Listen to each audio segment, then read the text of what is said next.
is who used to be the former chairman, former Minister of Science and Technology. We will invite him to the podium to come and do what he knows how to do best, recognizing talent, recognizing intelligence, and recognizing deep sagacity. General Moma, we are welcoming you, sir. And it's also, thank you.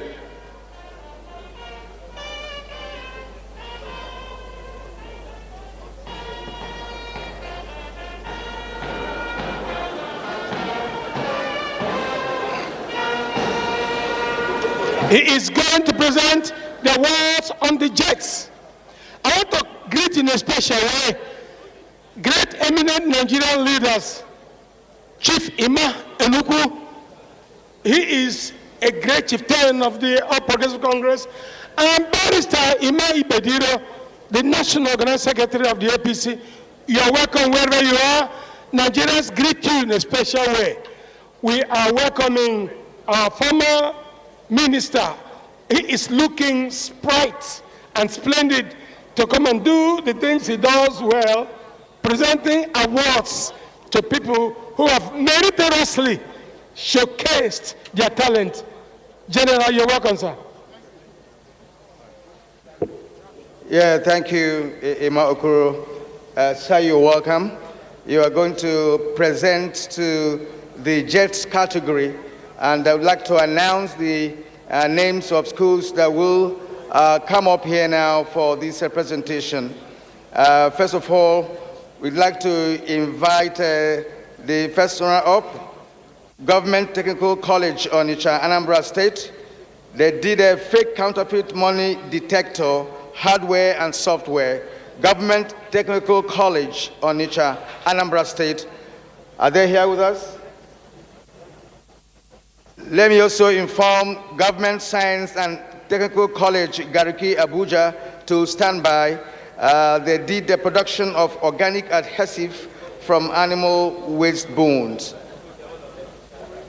May I also inform Junior Secondary School Gwagwalada, Jumbo Temtobe Great Temtobe and Omera Divine Francis. These are people that are coming for conversion and the purification of plastic waste into fuel. Now we can see Anambra State, that's a Government Technical College, Onitsha, Anambra State. They did fake counterfeit money detector, hardware and software. What name is that? Government Science and Technical College, Abuja. Is this way? We're also inviting Government Science and Technical College, Gariki, Abuja. They came second. Government Science and Technical College, Gariki, Abuja, are you here? They came second with the production of organic adhesive from animal waste bones. Put your hands together for them, please. These are young scientists of Nigeria, the future of science and technology in this country. Thank you. They took second position. Right. Thank you. And may I invite now the junior secondary school Gwagwalada students. We have Jambu Temitobe and Great Tamitayo and Omera Divine. They did conversion and purification of plastic waste into fuel. Can we put our hands together for them, please? They came first in this category, in the JETS category of the assessment that went down within the last 4 days. We thank you so much for coming. Thank you. Thank you. The Honorable Minister, you've done well, sir. Yes, you can go. We are now back on the last category of technology entrepreneurs. And then Talent is smiling because she knows that women have done quite a bit within this area. It is what you started, madam, and we are following through. Thank you. We want to thank you and invite the Nigerian Professor Abubakar Sambo. Abubakar Sambo will be coming along, and Abubakar Sambo, Professor, he is the chairman of Nigeria Academy of Sciences.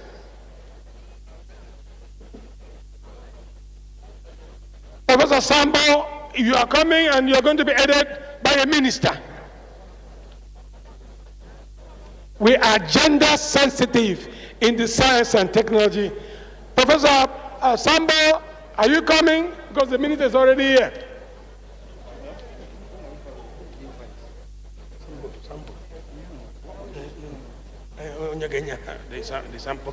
Now, I'd like to welcome specially Dayo Abiodun, representing Ogun State Governor, SA to the Governor ICT. Professor Fana Ina Abdulrahman, Deputy Vice Chancellor, Borno State University, Maiduguri. Professor Sunday Okeniyi, former Acting Academy Provost, Nigeria Defense Academy, Kaduna, and President, Chemical Sector of Nigeria. Now we are about to present the technology entrepreneurs, and my friend Kirian would now take that particular item. It is the grand finale of our great presentation. Thank you so much. This is the technology entrepreneurs category, and we have Woods Brothers Nigeria Limited. Woods Brothers Nigeria Limited, first indigenous biology science kit. Woods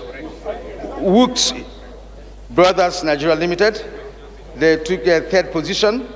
They constructed first indigenous biology science kit. That's a presentation from the Minister of Women Affairs. We thank you.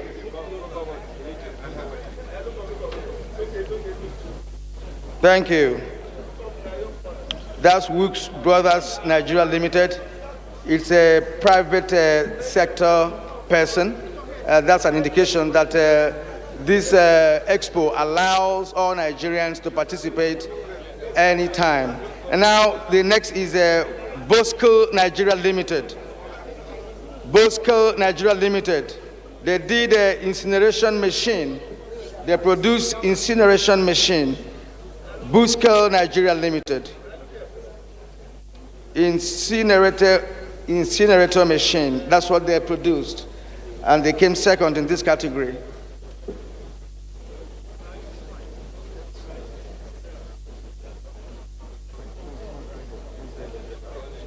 Now, we'd like to invite all networking enterprises and services Enugu. All networking enterprises and services Enugu. They came first, and they produced a view guide, working guide, electronic view guide. Put your hands together for them, please. Put your hands together for them, please. They came first in technology entrepreneur category. View guide, they call it working guide, and electronic new guide. Thank you. Thank you so much. Honorable Minister, I would like to thank you for helping us out in this direction. Thank you indeed. Can we appreciate the Honorable Minister of Women Affairs and, of course, our friend? We are done. Thank you very much, sir. Thank you. And may we inform you that we have Mrs. Blessing Onoa, is the AC or APC Zonal Women Leader Southeast. Mrs. Blessing Onoa, APC Zonal Women Leader Southeast, we thank you for coming. Also, Senator Ayodele Arishe is the Chairman, Governing Board, Sheda Science and Technology Complex. We also thank you for coming. Now, we also have Elder Statesman Nze Ozichukwu, who is also here with us this afternoon. We thank you also for coming. Your Excellencies, distinguished guests, ladies and gentlemen, the next category to be giving award is the Research Institutions category. That's where we go next. That's Research Institutions category, and we'd like the winners to be on standby because we'll be inviting them any moment from now.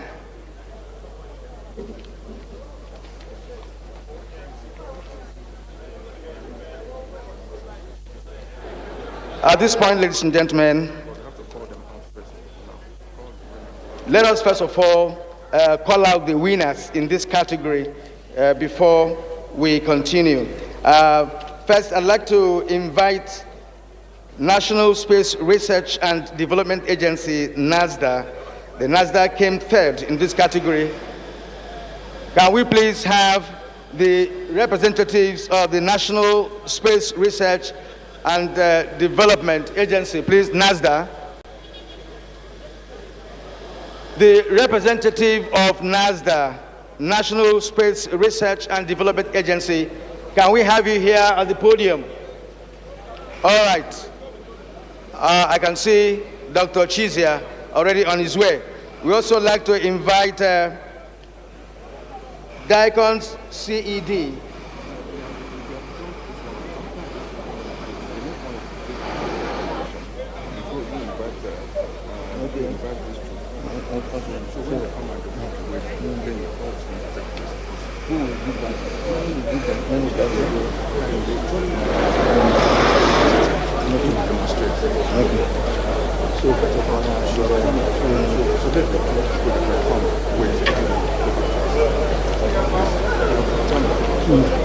All right, we thank you, NASDA. NASDA, please, we will ask you to just wait a minute so that we can take another set before we return to you. Apologies for that, NASDA. We're still going to invite you again for your own presentation. But for now, we are going to be doing the demonstration of amphibious jet car by Obasanjo Kehinde. This is a demonstration that I would like Nigerians to see. The demonstration of amphibious jet car put together by Obasanjo Kehinde G. That's what we're about to watch now. It's going to be very brief, but we'll watch this special kind of jet made by Obasanjo Kehinde. It's an amphibious jet car that can be used in war situations if well made. This is what he has brought to show Nigerians. It is a prototype, if you ask me, but I know that with further development, he can do something more sophisticated than what he has today. But let us see what Obasanjo Kehinde has for us.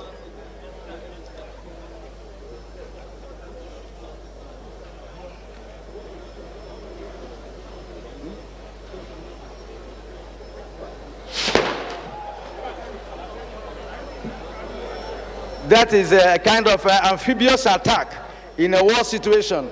That tells you what Nigerians can do. This is just an individual. He's firing into the sky. That's a technology that is new to Nigeria, but a Nigerian has domesticated it and can use it. As we can see now, he's shooting to the air, and he planned this to be an amphibious attack. So if you have the kind of model that can be in the sea, you can attack your enemies from the sea. It is referred to as an amphibious attack.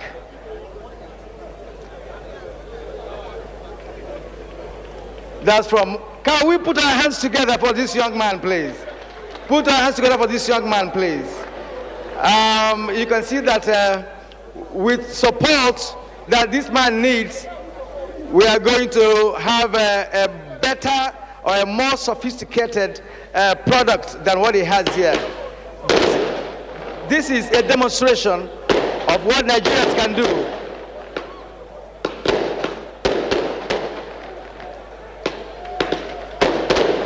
Put our hands together, please, for this young man.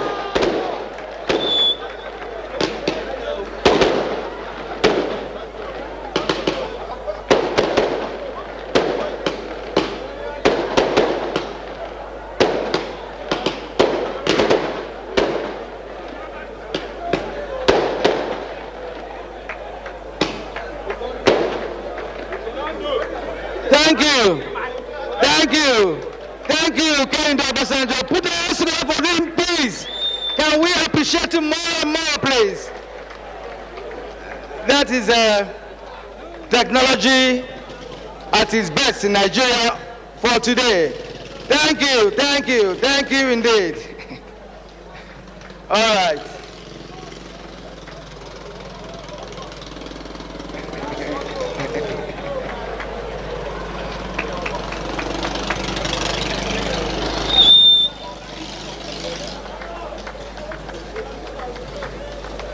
Your Excellencies, distinguished guests, ladies and gentlemen, this is just the beginning of what Nigeria will see if science and technology is given the right support, if the right funding. He has appeared. Let's see him. Let's greet him. Let's wave. Yeah, let's greet him. Let's clap for him. Kehinde, Obasanjo Kehinde, we thank you so much for what you have done. This is a super creativity that you are sharing with us today in this arena. Nigerians have seen what you can do, and I know that the investment will come your way. We wish you all the best, and we want to come back next year with another innovation or another invention. As far as we are concerned, this is a new invention in the annals of science and tech history in Nigeria. Thank you, Obasanjo Kehinde. Thank you indeed. Your Excellencies, distinguished guests, ladies and gentlemen, let's continue. We have just done one, so practical and so admirable. We are going to now invite NASDA, as we did earlier on, to please come up here for their own award, the National Space Research and Development Agency. And we also like to invite DICON CED. DICON CED, they did a military product. All right, they're here, thank you. Then Raw Materials Research and Development Council. We want to bring in the Raw Materials Research and Development Council.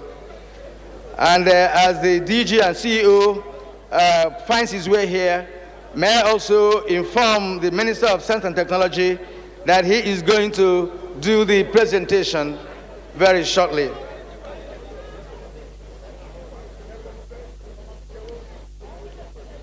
As we wait for him to arrive, may I also acknowledge the presence of the board chairman, Nigerian Building and Road Research Institute, Chief William Wadnick. Sir, you're welcome. Thank you.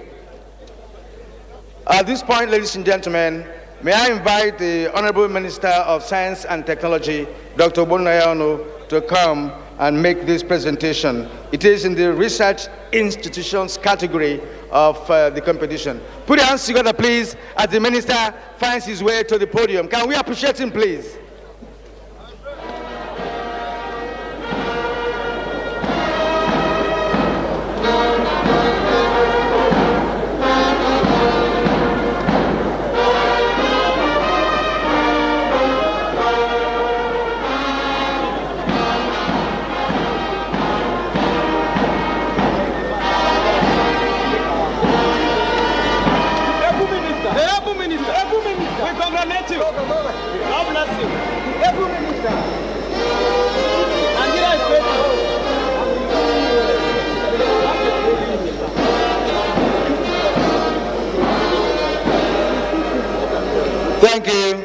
Thank you. Now may I invite National Space Research and Development Agency. They produced 3-axis gravimeter. It is, they came third in this category. National Research and Development Council. Thank you. They came third in this category. And Dr. Chizia is there to receive the presentation. Now, we'd like to ask DICON CED to please step out. DICON CED to step out. They did a military product, IEM RAP Ezugu mine resistance, patrol vehicle, ballistic uniform, and rifle. They also made a rifle. It's DICON CED. We thank you for your contribution to this expo. And again, the first position went to Raw Materials Research and Development Council, and of course we have the CEO here to receive the award. Development of Lowell stain from mushroom species. That's what they did. Raw Material Research is another major agency of Science and Technology Ministry.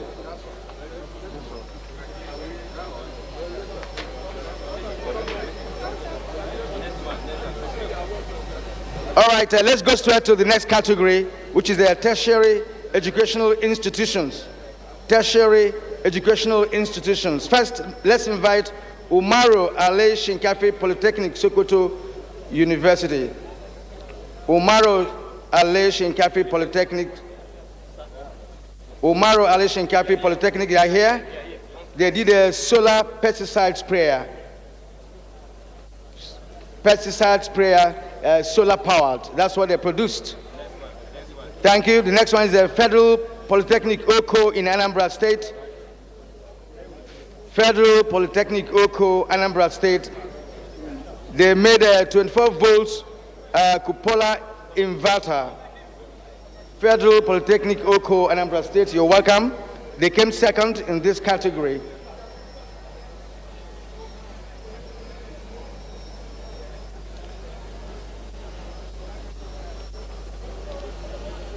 That's the Federal Polytechnic Oko, Anambra State. Thank you so much. 24 volts cupola inverter. Thank you.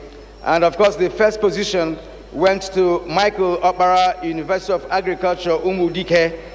Michael Okpara, University of Agriculture, Umudike. They made a medicinal synthetic aluminum magnesium silicate. It's an antiviral medicine, ARV. Can we have them here? Michael Okpara, University of Agriculture, Umudike. Are you here? Michael Okpara, University of Agriculture. Okay. Yes. The university came first in this category.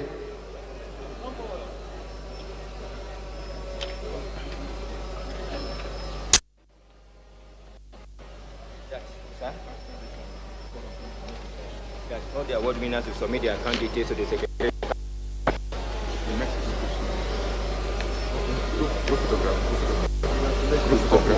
Before the speech. All right, thank you. All awardees should make their details available to the Ministry of Science and Technology. Before the minister's speech, the closing speech for this year's expo, to have a group program. The minister and some dignitaries who have in the next minute we can go to the Minister of Science and Technology. Minister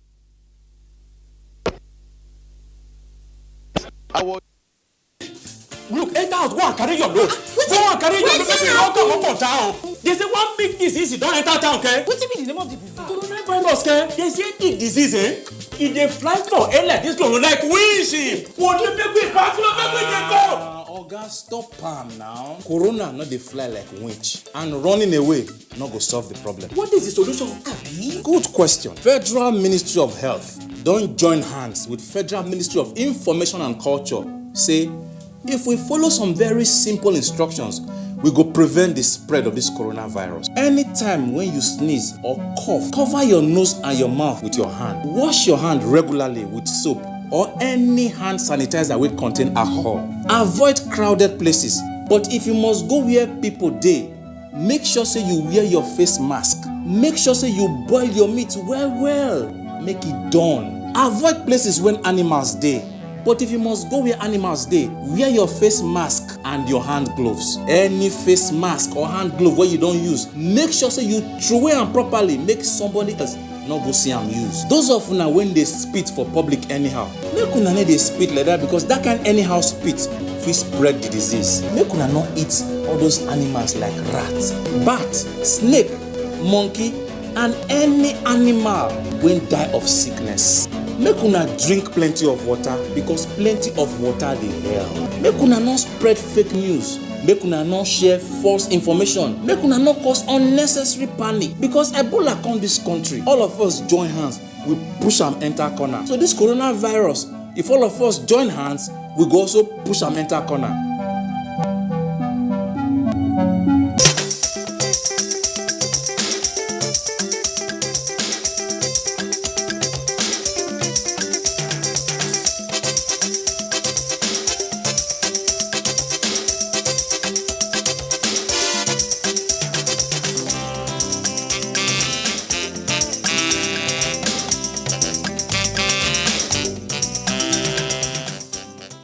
Of Science and Technology.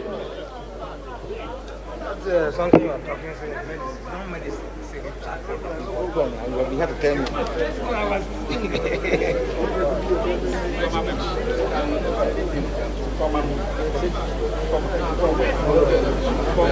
Okay, I would like to welcome Honorable Kelechi Chima, former member, House of Reps.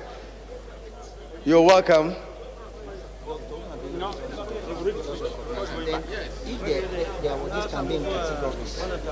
The awardees should just take collective picture. They take one straight picture with the minister, please. What is it?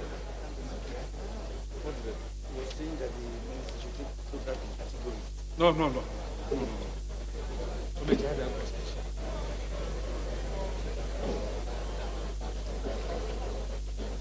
So you now invite Minister to come for his speech.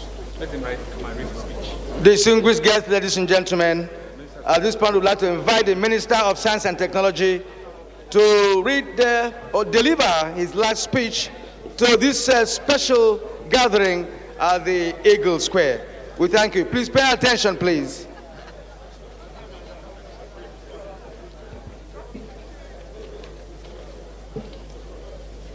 The Honorable Minister of Women Affairs and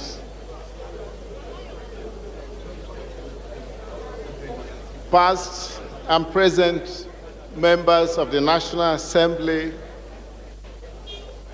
past and present members of the National Working Committee of our great party, the All Progressives Congress,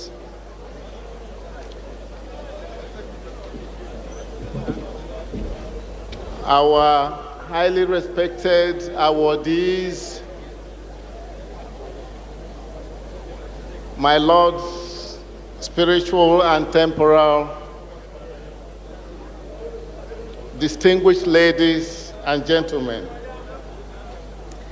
5 days ago, on Monday, March 16, 2020, the 4th edition of the Science, Technology, and Innovation Expo was declared open by President Muhammadu Buhari, President, Federal Republic of Nigeria.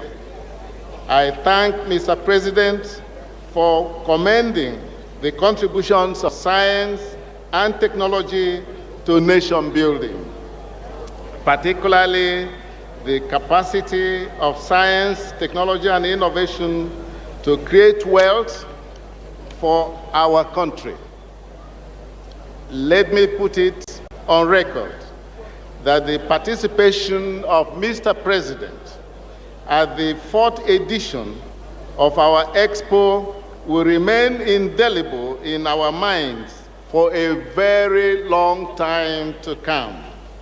Indeed, this singular action of Mr. President has given the science, technology, and innovation sector the additional encouragement to strive towards utilizing science and technology tools for the overall development of our dear nation. I also thank Mr. President for granting scholarship awards up to the Doctor of Philosophy degree level to the 3 best, most promising young scientists in the country through the 774 Young Nigerian Scientist Presidential Award as a way of encouraging the study of science and mathematics in our nation. May I also use this opportunity to call on states and local government areas in the country to encourage their students that emerged winners at various stages of this competition. The past 5 days have witnessed continuous exhibitions in the various pavilions of research institutions, tertiary institutions, including universities, both private and public, polytechnics, colleges of agriculture, and colleges of education. Junior engineers, technicians, and scientists, and state governments, the military, the informal sector, and other outdoor activities, including fabrications. Also, we have had technical sessions on blue economy, presentations by talented young scientists of Nigeria, inventors, researchers forum, special days, training on the use of indigenous science kits, science teachers, continuous assessment of research and development results, inventions and innovations on display in all the exhibition stands, and most importantly, the presentation of awards by Mr. President. To the winners of the 7 young Nigerian students awards at the opening ceremony. The Federal Ministry of Science and Technology believes that when the best can come from our researchers, our inventors, our innovators.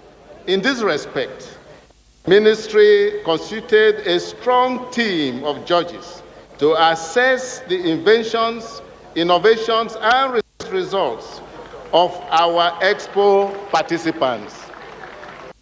The assessment was in various categories, including technology, entrepreneurs, research institutions, tertiary institutions, and junior engineers, technicians, and scientists. These assessments were carried out professionally and in a very transparent manner. All the winners that emerged in the first, second, and third positions in the various categories will be rewarded with 1,750,000 and 500,000 naira respectively. We are convinced that this will help us in building a new science and technology culture in our dear nation. Yesterday, I spent nearly 4 hours to move around the various pavilions. I was amazed at what I saw. There is creativity from both the old and the young in Nigeria. Nigeria is definitely on the move. I was impressed with the level of research and innovation that I saw on display during this 4th edition of our Science, Technology, and Innovation Expo. However, I still want our scientists to work even harder than they are currently doing. I was very happy to see many individuals in the informal sector making significant contributions to research and innovation in Nigeria. Research is not only to be done in designated laboratories. Your room and even the kitchen where we cook our food can, to some extent, serve as laboratories. There is an image that will continue to stay with me for a very long time to come. As I walked by display stands in the pavilion yesterday, I stopped at some as determined by the guide. I was surprised to see 2 small children, a boy and a girl, as they meandered their way through the crowd that accompanied me, to stand before me and demanded that I go back to see their display stand. Being one of those, we did not stop to ask questions. This was yesterday. These children were primary 6 pupils wearing their school uniform. This was clearly the Nigerian indomitable spirit on display. Inside me, I exclaimed, wow. I imagined it if this could happen in any other country but our special and unique nation. I saluted their boldness, courage, determination, and perseverance. We had to go back to their stand. You needed to be there to see the smiles on the faces of these two young Nigerian children. I was also driven around the Eagle Square in a solar-powered vehicle which took advantage of Nigeria's location in the tropics with sunshine all year round. A good part of the body of the vehicle was made with solar panels. I sat with the driver in front while the permanent secretary and the director of science and technology promotion sat at the back. We had a nice ride around the Eagle Square in this noiseless vehicle without emission, designed and built by the Yaba College of Technology. As I moved round the pavilion, I was convinced more than ever before that there is no need for our dear country to be importing from other countries many of the things we now bring into our country from outside. I call on all policymakers and Nigerian investors to make time to visit the various stands in our future expos. If this happens, it will help accelerate the pace of commercialization of research results in our quest for self-reliance as a nation. Most distinguished ladies and gentlemen, I am happy to inform you that the output of our past 3 editions of the Expo have led to the creation of many small-scale businesses, which we believe will soon grow into medium and large-scale enterprises. I invite the organized private sector to take advantage of the research results and even prototypes showcased at this expo to create wealth for both themselves and our dear nation, as well as employ our citizens.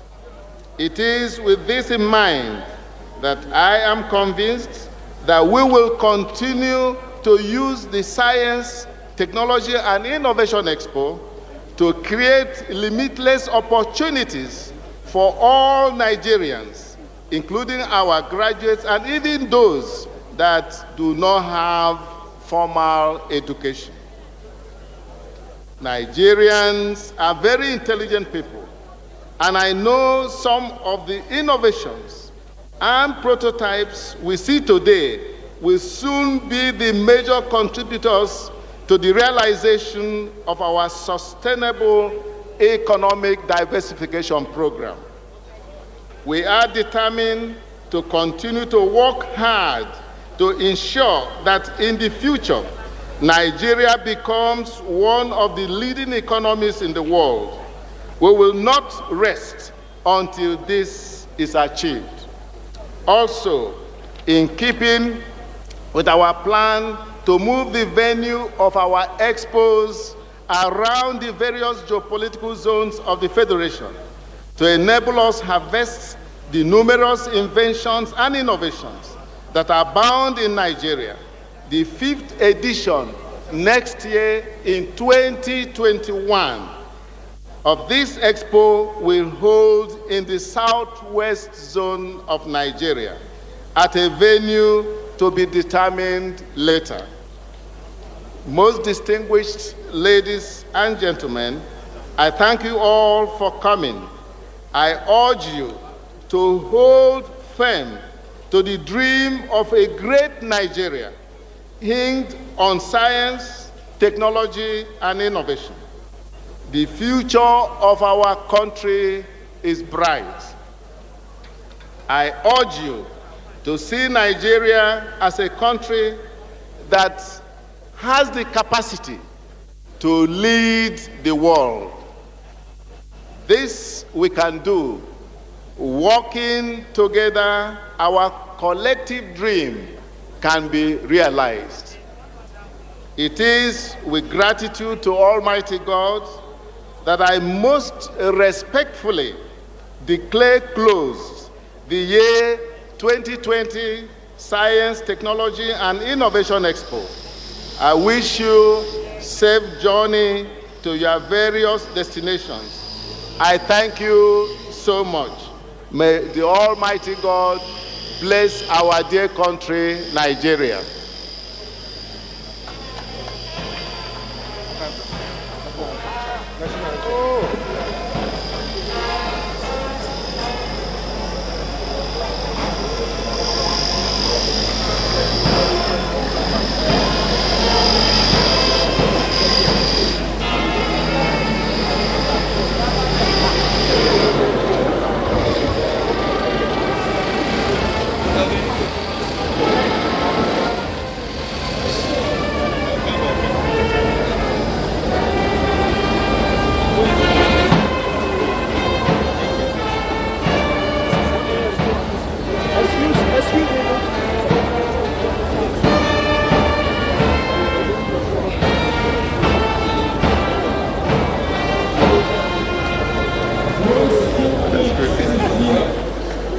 The 2020 Science, Technology and Innovation Expo has been an eventful one, a 5-day science and technology products and services exhibition program.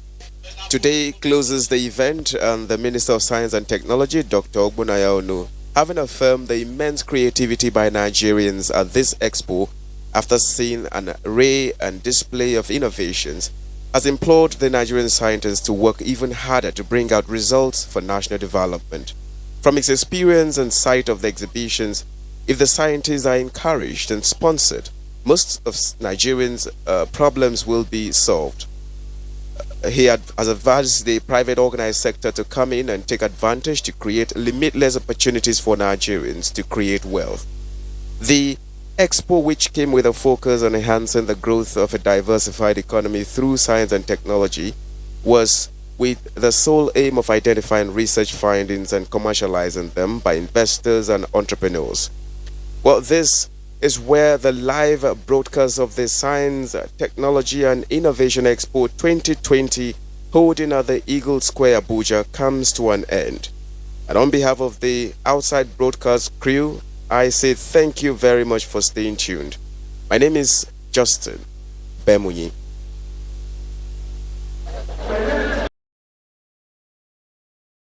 Decisions will be reviewed as the situation demands. Travelers from all countries shall be required to self-isolate for 14 days after entry, following the guidelines provided to them. Non-compliance puts your family, your friends, and the public at risk, even if you feel very well.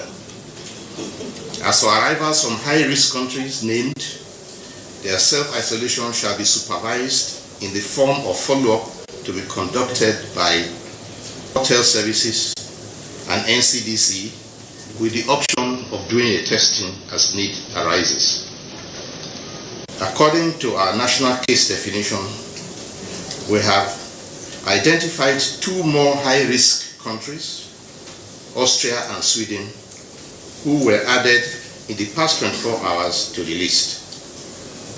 We are also including COVID-19 testing in our routine surveillance for influenza-like illnesses. The original index case is clinically stable and has improved greatly. The first test, negative test, was recorded yesterday. We will discharge him if his next test is negative according to the case management protocol. Therefore, as of 20th of March 2020, Nigeria has recorded the 12 confirmed cases of COVID-19. One case has been discharged from the hospital. The other cases are clinically stable with only mild symptoms. Contact tracing is ongoing to identify all persons who have been in contact with the confirmed cases, and it is estimated that there are about 1,300, and they are going to be traced. Port Health Services of the Federal Ministry of Health, in collaboration with state ministries of health, have heightened screening at all air, land, and sea points of entry into Nigeria, and adopted the protocols to reflect the travel guidance issued by the Presidential Task Force for the Control of Coronavirus. The Federal Ministry of Health is working with Nigeria Customs Service and Nigeria Immigration Service to ensure surveillance at land and sea borders. Ships coming in through the seaports are also subjected to mandatory health screening and clearance by Port Health Services, especially ships that sailed from high-risk ports and who have been at sea for less than 14 days or have crew members who are known to have fallen ill. The Multi-Sectoral Emergency Operations Center led by NCDC continues to coordinate national response activities. Various states have implemented measures to shut down schools and large gatherings, but however, we must now begin to emphasize the importance of personal responsibility by citizens. I want to say again that those who have just returned from overseas travel will be doing themselves, their families, and the country a great favor if they stay home, self-isolation for 14 days, during which they shall report their health status daily to NCDC on phone numbers provided. This number I will give to you later. But it is to be done whether you have symptoms or not. NCDC published a guidance on self-isolation with clear steps on what to do to stay safe and keep your family safe.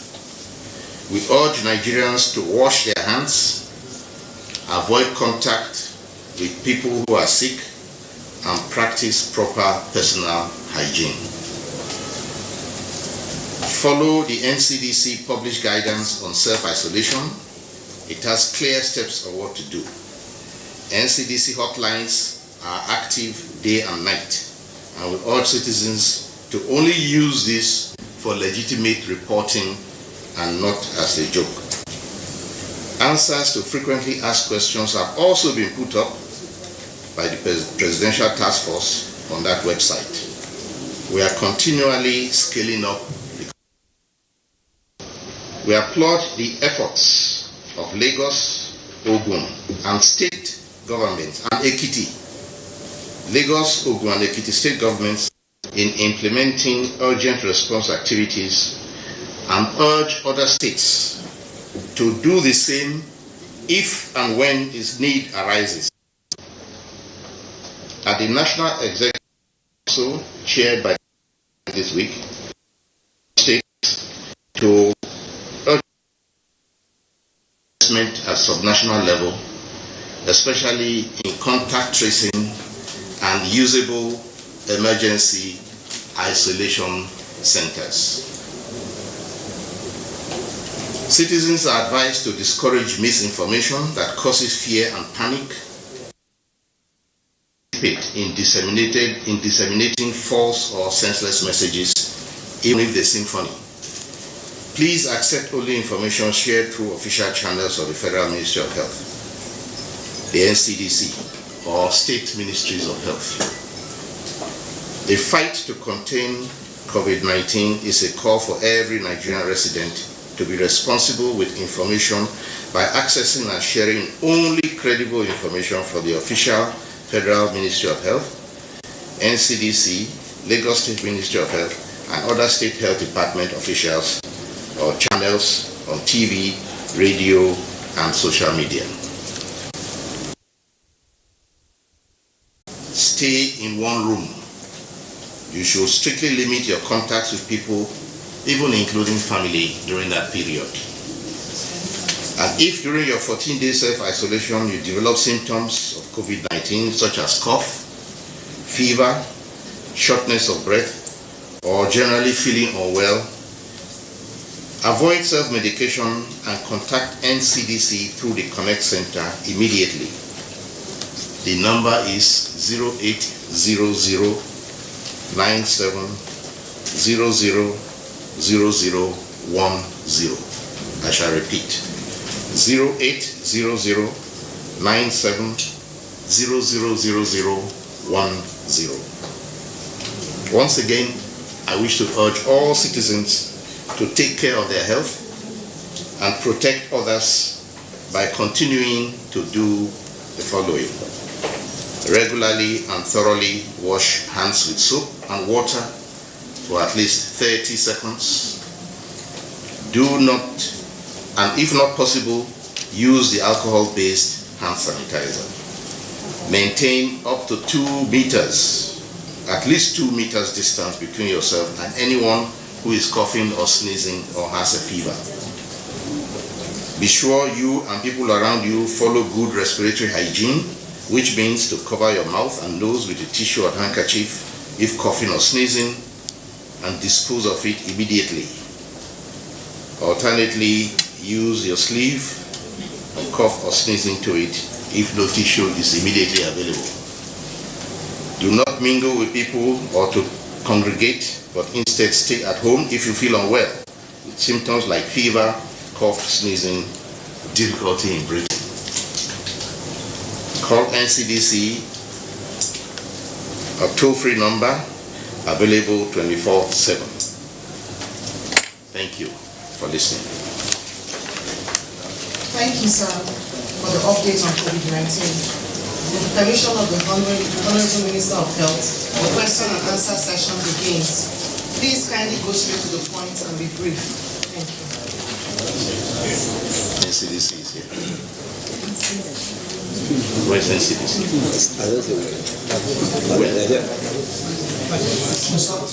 They should be so close.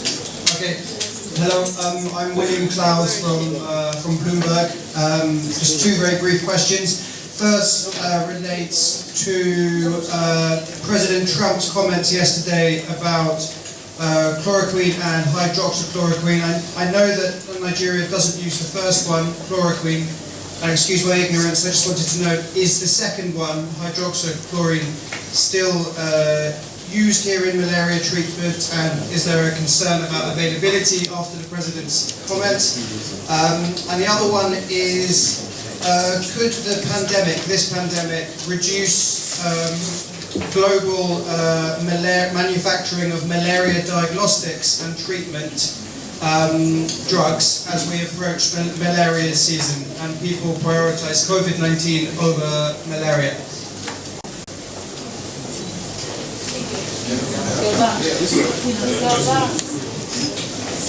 Good afternoon, Minister of Health. My name is Joseph Kadri. I report for ITV. I have 2 questions. One is the person that died in Afe Babalola University Teaching Hospital in Ado-Ekiti.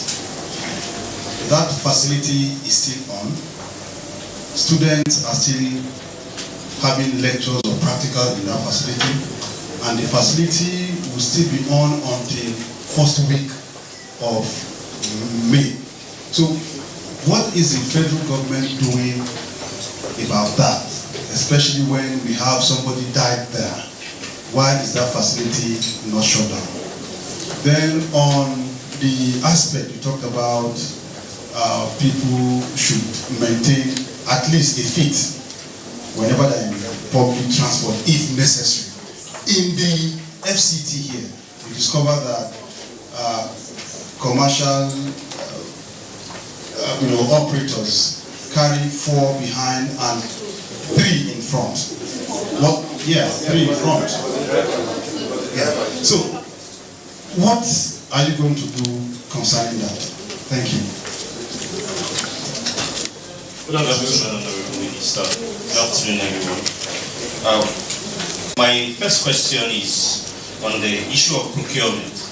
My name is Frank Kachufu from Vision FM Abuja. We were told even before the index case was announced that the process of procurement had begun. I would like the Honorable Minister to update us on the level of procurement that has been done. At the state that we are now, should we have a crisis, do our health workers have enough personal protective equipment to work to avoid the situation we hear in the United States where health workers are asked to repeat face masks? And then another question is on the support for states. Ekiti State has one confirmed case, and I was told from what I heard and watched on TV that there is an isolation center of about 8 bed spaces. A single case has the capacity, considering the level of transmission which we've been informed about, of spreading the disease very rapidly. The 8 bed space, how realistic is it for Ekiti State? And is the federal government looking at supporting the state to increase the number of bed spaces in the isolation center? Thank you. Good afternoon, sir. My name is Friday. I'm here. Let's answer these ones before Friday comes on. Friday is there. Yeah. Friday is there. So Friday, you wait. Today is Friday, but you can wait. Let's answer these first 3 questions. We take them 3 at a time. First of all, with regard to procurement, we presented a request for the funding as far as we can see. And the government has provided the funding as far as we can see, and the procurement is going on. We are not complaining about any issues with procurement. With regard to the case in with Ekiti, I also thank you for bringing that up, because it's an opportunity to also emphasize the importance of contact tracing, to find out, first of all, how many people that case in Ekiti how many people had contact with that case, find out where they are, and put all of them on record and on self-isolation, and for them to continue reporting on themselves and to see if anyone shows signs of infection. Nigeria Center for Disease Control provides support to the state government, providing epidemiologists. They may require more people, more staff to bring people on board to carry out this tracing, and that is the best way to find out who all may have had any kind of contact and possible infection from that one case. The second talks about FCT. The hospital.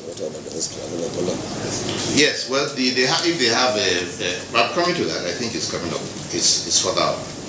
The FCT, the advisory I gave is for those who are arriving from overseas travel. I say if you are arriving from outside the country, you are advised to take a vehicle, a taxi with just one person, and stay a foot away from that. I didn't say it's for everybody in the whole country, so I need that to be properly reported, because if you are coming from abroad and we do not yet know your status, and you have scaled through the screening at the airport, you have no symptoms, and we know that there is a window in there, you have to go into self-isolation. And when you are going to self-isolation, even from that very moment of transporting yourself from the airport to your self-isolation, try to make sure you are picked up by only one person, and you stay away from that person at least 1 meter. That is the driver. As for the case in Babalola, Ado Ekiti, that case, that fatality is not reported among us, because we could not confirm that fatality as connected to coronavirus. Our testing showed negative for that person. It was done 2 times. So we're not counting that. We're not reporting any fatality of coronavirus. The intensive care in all places need to be prepared and beefed up. We have said that repeatedly. And we hope that the cases in Ado Ekiti will be also detected and found out. I personally am hopeful that the contact tracing, if done early and fast, will yield the suspects and at the same time hope that that is not a large number. But wherever support is needed, it will be provided. The other is about chloroquine. We no longer use chloroquine in Nigeria. His Excellency President Donald Trump made his own announcement, but we are not following that announcement. We look at what the World Health Organization recommends. We also ask our own scientists here what their recommendation is. And so far, there are things that have been said about chloroquine, that it was active in vitro tests and not proven to be active in vivo. That's what we know so far. The situation might change. In vitro and in vivo, you need to explain what it means. So we are not necessarily going to look at that, but we are not ignoring it either, the possibility and the option. But of the cases we have so far, we have not been in a situation where we required to use chloroquine or any medication, more largely supportive treatment. So what is in vivo? What is in vivo? For those who don't know what in vitro is and in vivo, in vitro means testing outside the human body, outside on the surface. It appears to be active. In vivo means actually testing it against the germ inside you, and it has not been proven to be so active. That is the information we have so far. As for hydroxychloroquine, we don't generally use that for that purpose, except for some immune situation. That's all. Next question, please. Friday can come on. It's your turn. It's Friday now. Anybody call Saturday here? Thank you. I work with Channels TV. I would like to ask two questions. The first one is our insistence on self-isolation. You use the expression that we have witnessed influx of imported cases. Of course, the 12 cases were imported. Why are we still insisting on self-isolation as against what some other countries are doing? For instance, our sister country, Uganda, they are not practicing self-isolation. It is compulsory. If you are coming from any of those high-risk countries, it is compulsory that you be isolated and you will pay the cost of the isolation. That is their own style. So why are we insisting on self-isolation, considering the kind of people we are, with all due respect to all of us? And then the second one has to do with our isolation centers. How many isolation centers do we actually have, and what is their capacity? How many suspected cases can they really accommodate? Thank you. Yes. My name is Fred. Yes. My name is Fred. I work with Sun Newspaper. Just yesterday, World Health Organization raised alarm that we are getting to a point that we are having community transmission. They mentioned 12 countries specifically having a case of community transmission, and the spread is becoming so alarming that government needs to sit up as regards containment. My question now is only this: have we reached that point of community transmission? Thank you. Good afternoon, Honorable Minister. My name is Obon from AIT. Quickly, I want to find out what's the cost for the testing kits? And secondly, why don't we have a place, or maybe a general hospital where we can go for tests? I'm saying this because yesterday we did an investigative inquiry, and what we got from the call center wasn't okay at all. First of all, the lady who received the call told us that she's only considering us because the person in question came from Lagos. If not, she wouldn't have considered us at all. It wasn't right. And we went further to ask her, what do we do now that we're suspecting a case? She said, and just put the person inside a room. Just keep the person in a room.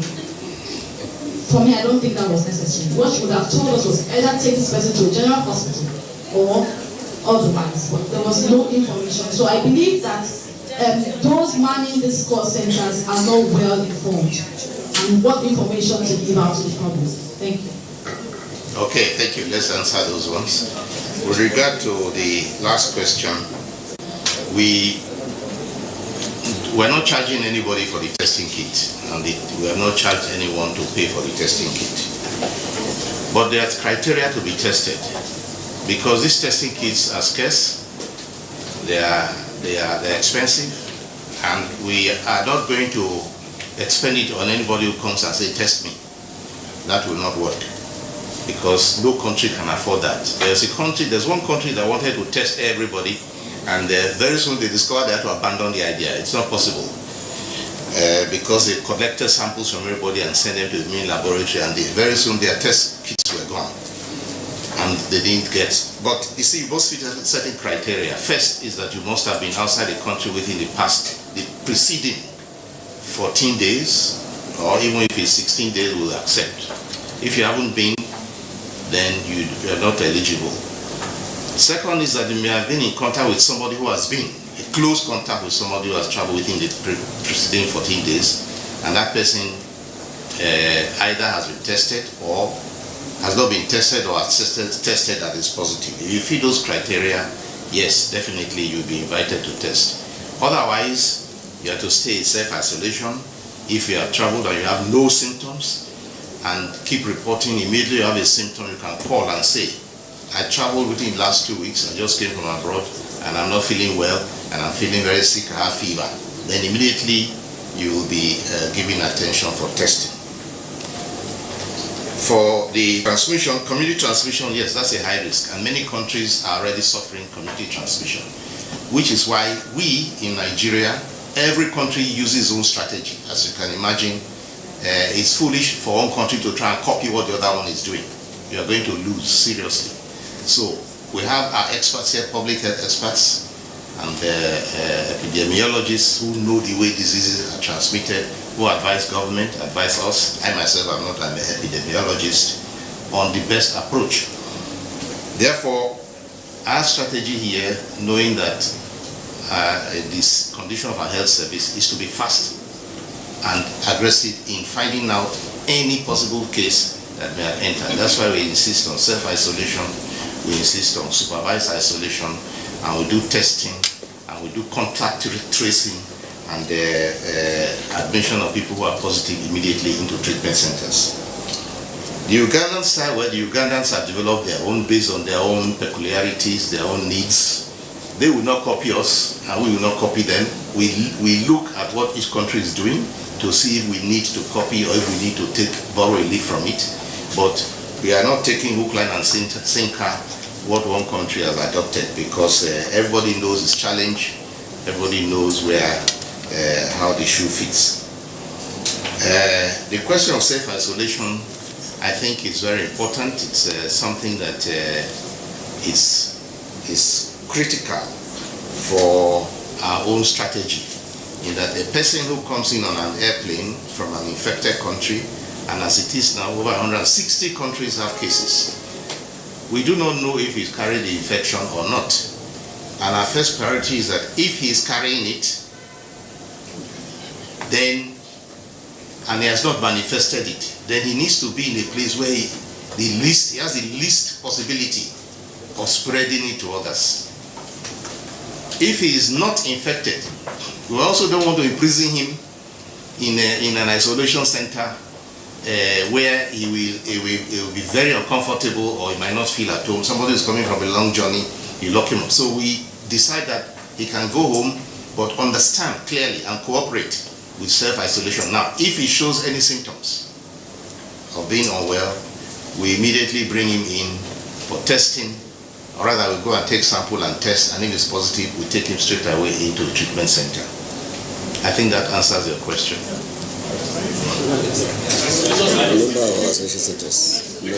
Yes, the isolation centers, first of all, we have isolation centers for various kinds of other diseases.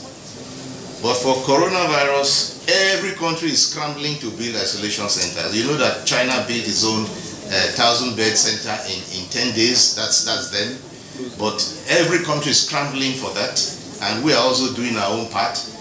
We have our own strategy to increase beds and also to sometimes improvise if need be.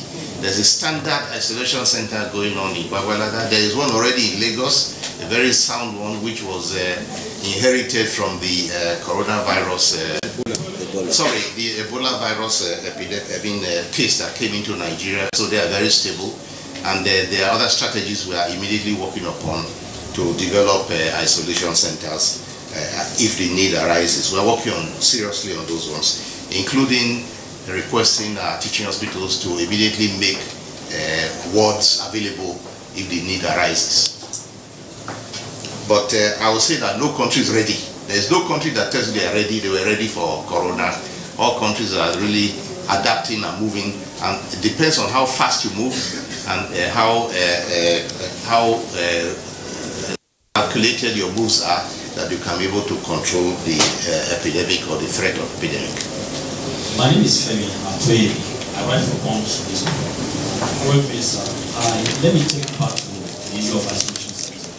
I want to ask how involved is the federal government in setting up isolation centers for the state government? Because some of the pictures we have seen coming from the state government, what they call isolation centers, pathetic sites.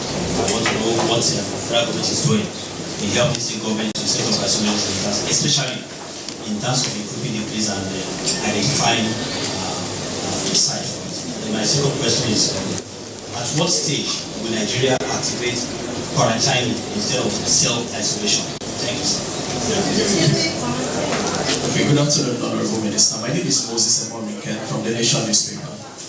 Mine was also being follow-up from some of my colleagues on self-isolation.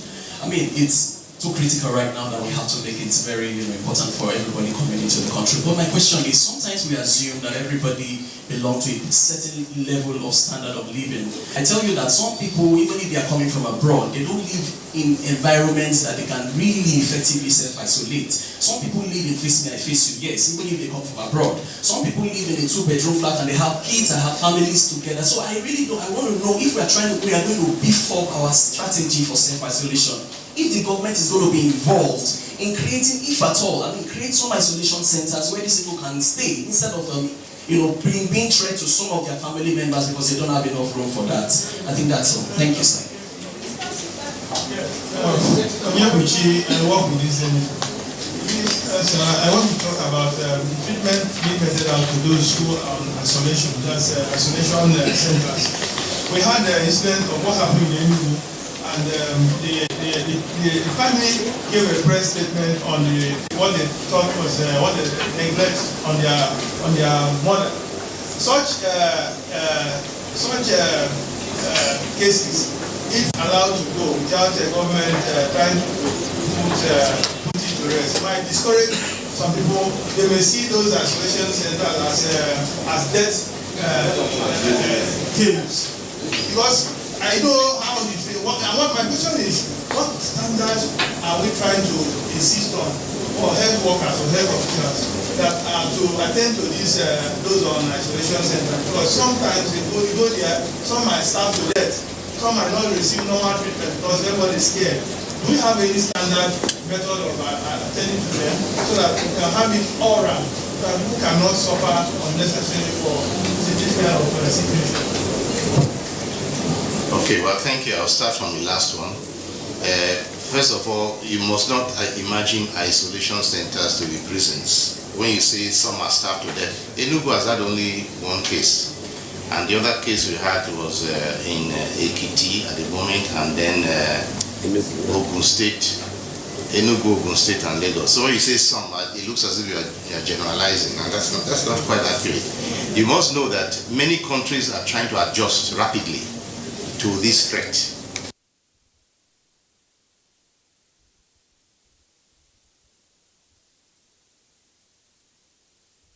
For being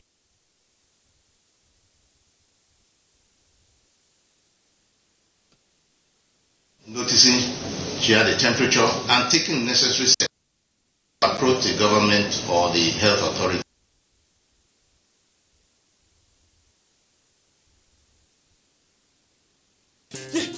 Look, enter out, go and carry your load. Go and carry your load. Maybe you don't come up for town. They say one big disease, don't enter town, okay? What do you mean the name of the disease? Coronavirus, okay? They say the disease, if they fly for air like this, like windshield. What do you make with back? What do you make with go? Oga, stop now. We didn't know. But I will say that part of the task that the Presidential Task Force on Control of Coronavirus has taken up now is to urge states to have, even if temporary, isolation centers that will meet standards. That's part of what the task force is looking at, because as I say again, nobody is ready for it. The isolation centers we have in all states refer to other disease patterns which you cannot put coronavirus with. So you are creating practically a new infrastructure for this particular kind of problem. So while we really do sympathize with the family if that is where it actually happened as we are reporting, we do believe that it's a learning moment for everybody to know what to do and to respond in this case. With regard to the self-isolation of persons, I have stated that the self-isolation is actually a social responsibility. I have said that it is the interest of the individual, it is in the interest of their family, it is in the interest of their neighborhood and the country for them to self-isolate and use any method. We are not going to inspect your house to find out. And in my statement, I did say that if anyone needs to self-isolate, they should as much as possible stay in one room. Completely do not take visitors, so that you limit the number of people that stand a risk of being infected. So that remains a social responsibility of the individual to find out how they can do their self-isolation in their own room. I also know people who have called me and said, there are many of us who live in my house, I don't want to endanger them. So they want to go and take hotel room. They went to go and rent a hotel room, small hotel room outside that they rented. Now I call that social responsibility, individual social responsibility, in that they don't want to endanger their family. So that's what that person did. But I also know that there are people who resist any kind of being taken to an isolation center. They resist, they don't want to go. So those ones can also take a hotel room if they cannot take the other option. Now, we have said that isolation centers, we have got plans. We have got plans to increase and build one. I mean, many of them.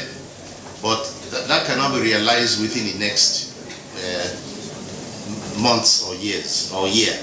So we are talking about how to deal with the situation now, as it is now. Isolation centers will spring up, you will see them. Testing centers will also spring up. But before that happens, we want to be in control of the epidemic now, at this stage.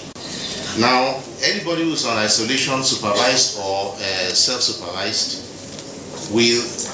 is going to be observed by those who are empowered to do so, NCDC and Port Health Services. Once you are positive, you are taken to infectious disease hospital, you are said to be in quarantine because you are now under treatment or being observed. In some cases, people who are very uncooperative have been known to be taken by authorities to forced observation centers. If they are not compliant and they turn out to be a risk, they can be taken by force to a place where they are supervised until it proves that they are negative. Some countries do that. I think that's it for now. Last set of questions, just 3 people. Sorry. The federal government will support states and in isolation centers. And many of the isolation centers you have in states were either not used for a long time, so they were not in use, or they were used for other disease patterns, like Lassa or whatever. So, and probably do not fit the needs of the present requirement. Yeah, Honourable Minister, my name is Anuli Emmanuel for Agents France Press. Considering that we have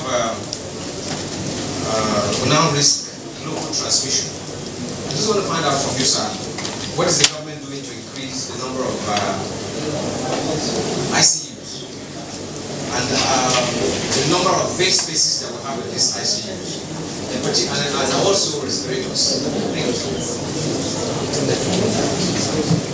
you. Good afternoon, everyone. My name is Amaka Ude from Arise News. Well, you sort of answered one of my questions in terms of the supervision, the level of supervision, especially for those who are self-isolating. But my next question would be about our testing facilities. As it stands right now, we only have 3 states that are able to really test for the COVID-19, which are, if I'm correct, Lagos, Edo, and Abuja. I want to find out what we're doing to really upgrade some labs, even if we don't have them all across the country, at least in the geopolitical zones. I believe that would help us, in fast-tracking these samples when they're taken to the labs and get the results as soon as possible. And this will help us reduce the number of contacts that these people have, especially if they know they're positive on time. Thank you.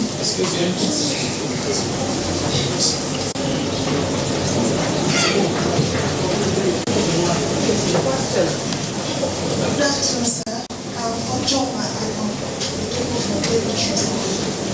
My question is on private hospitals. How do you intend to improve private hospitals in the COVID response?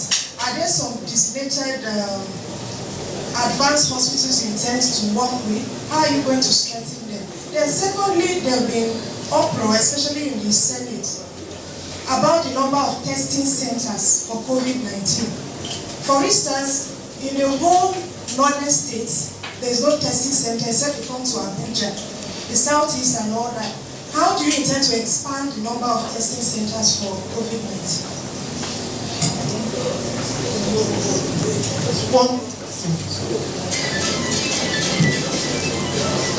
Good afternoon, Usually, business my name, work for the government. I want to find out whether you are considering having a kind of random test in all the households that where this foreign trip have been completed. Are you considering it? Because there might be some undetected cases, maybe due to contact with someone that returned that might not really self-isolate. Then number two, I want to also to find out how many respirators do we have? How many of them are working?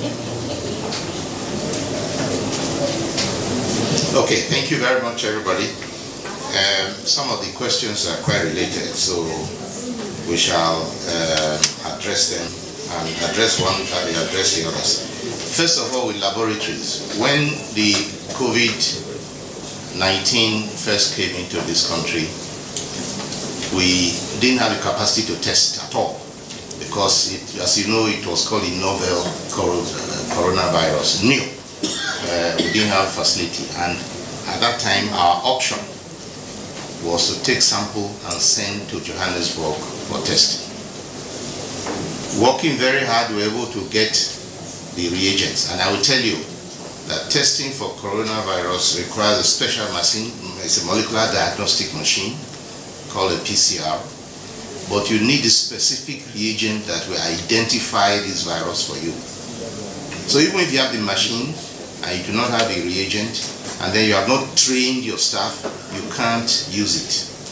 So you have to do a training, and then you have to make the efforts to get the reagents. The World Health Organization was quick to come and help us with training. Immediately we had acquired the first reagents. And the testing at that time was done in Abuja, Gadowa Reference Laboratory. Since then, we were able to do this test in 5 laboratories at the moment, 5. And we are looking at getting more reagents. And reagents are getting scarce because many countries are running for these reagents.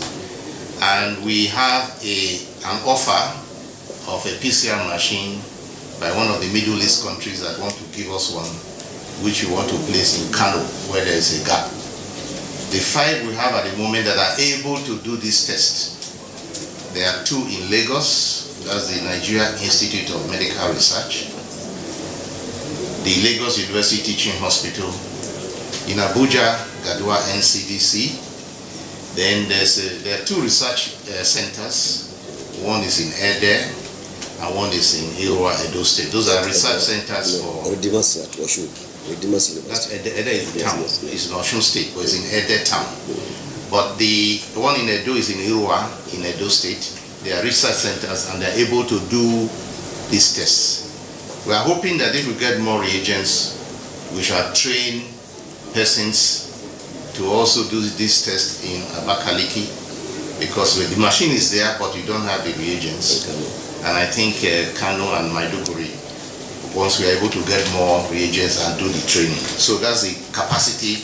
And we can also include other centers where we might have PCR machines, so we're able to get PCR machines. But even the one promised us has not arrived, and that will take time. So we better reckon what we have. Meanwhile, NCDC has a very sound transport mechanism where they collect samples and send to the centers. So the patient doesn't have to physically go there. So all they do is take the samples and they have a good courier mechanism, the courier company that works very efficiently and takes the sample to the testing center in a very short time. So that's adapting yourself to the situation you are in, which is very good. And so any sample taken anywhere can be sent to a testing center in a very short time by the courier company, which the government pays for. Now, as for local transmission, that's why I keep saying that we need to hurry up with our testing abilities to give support, particularly to Lagos State, where the majority of cases are being followed up, majority of contacts. Because the more you can get the contacts and the more you can test them and find if they are positive or not and put them under self-isolation, the more you can reduce the risk of them transmitting the disease to anyone. So that's a very important step indeed.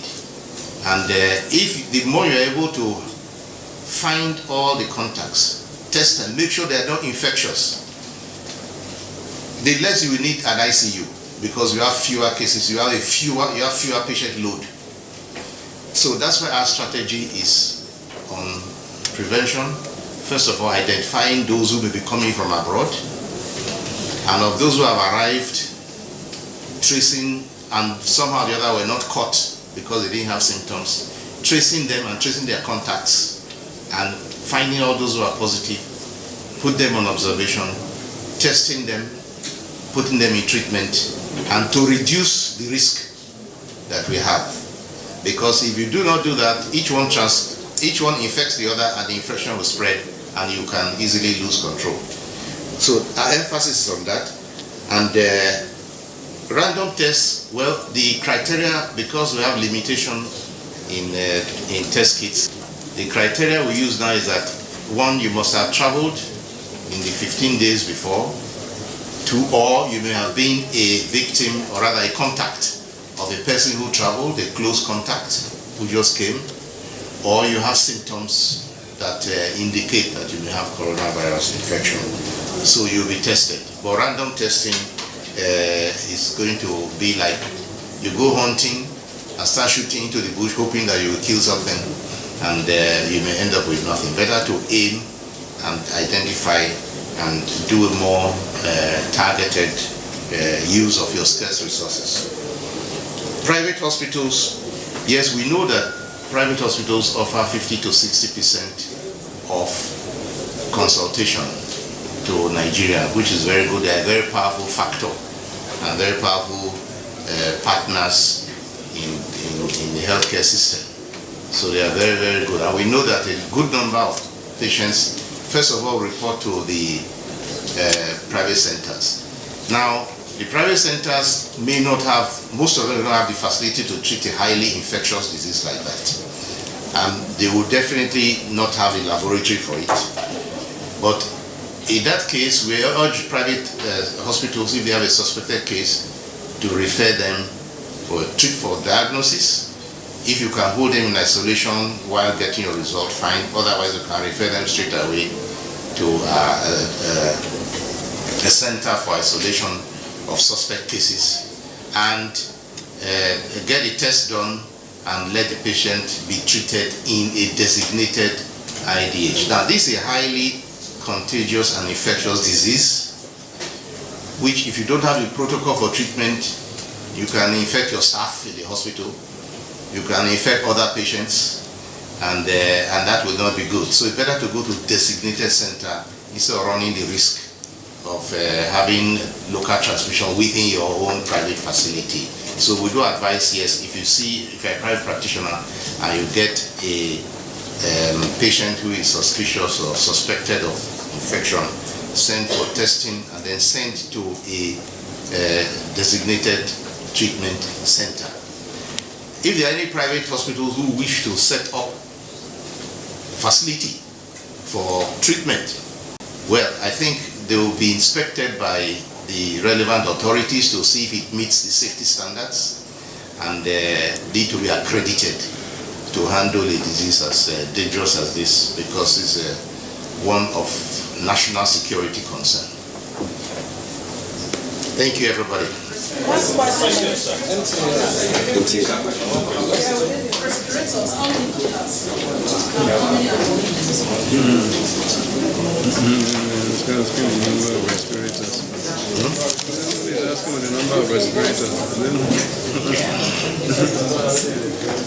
Sorry, sir. I have just two questions. One is a question, the second one is a clarification. I know that with our increase, sorry, my name is Rabi Abdullah from the NTA. I know that, with the increase in our case detection and reporting, this means that we really have to step up our acts in terms of contact tracing. And I know that we don't have enough personnel for that. The national broadband was launched just yesterday. I want to find out. We know that technology is such that we can use it to close the gap in human resource for health, and the same thing applies in this case. I don't know what you're already doing in that regard. The effectiveness of the broadband in this regard, in deploying it to contact tracing and all of that. Then secondly, I need more clarification on the incident in Ekiti. I'm coming from the fact that, yes, the young man from the American was said to have died from complications. If the driver who drove him to Ekiti later on tested positive, that means the American had COVID-19. If he now died in that hospital, and you're now saying, with due respect, Honorable Minister, you are saying now that it's not a case of COVID-19, because we've had reports emanating from the After Babalola University, where students are saying they don't feel safe being kept back in that institution in view of what had happened. Why is After Babalola University still in existence after what had happened? Thank you. Well, still open. Good afternoon. My name is Dr. Raphael Aliberi, MD Solution Manager. If you observe, COVID-19 has become a global threat to our economy, health sector, religious organizations, and even our human existence. If I may ask, are you sure we can win the war against COVID-19? Well, thank you. That's a philosophical question, but I think I will say something. But in order to come down to NTA's question. First of all, I do agree with you 100%. Our strategy is detection. Not only detection, early detection. They do say that if you are not strong, you must be quick. And we want to be quick in detecting our cases, and also aggressive in doing constant contact tracing, so that we identify any seeding of the infection that has taken place as early as possible and reduce the case load, hope to reduce the case load.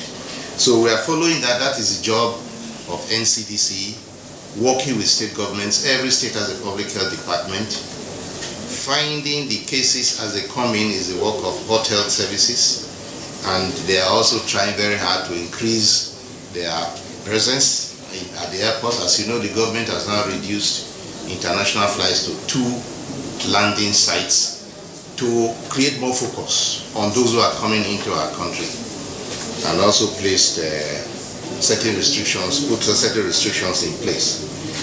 As for the Ekiti case, the testing we have done was, the first one was they said it was inconclusive.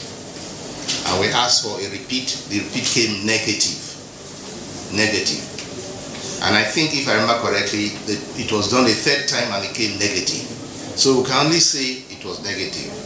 Now, the indices on ground is that that gentleman had also spent time in Ibadan.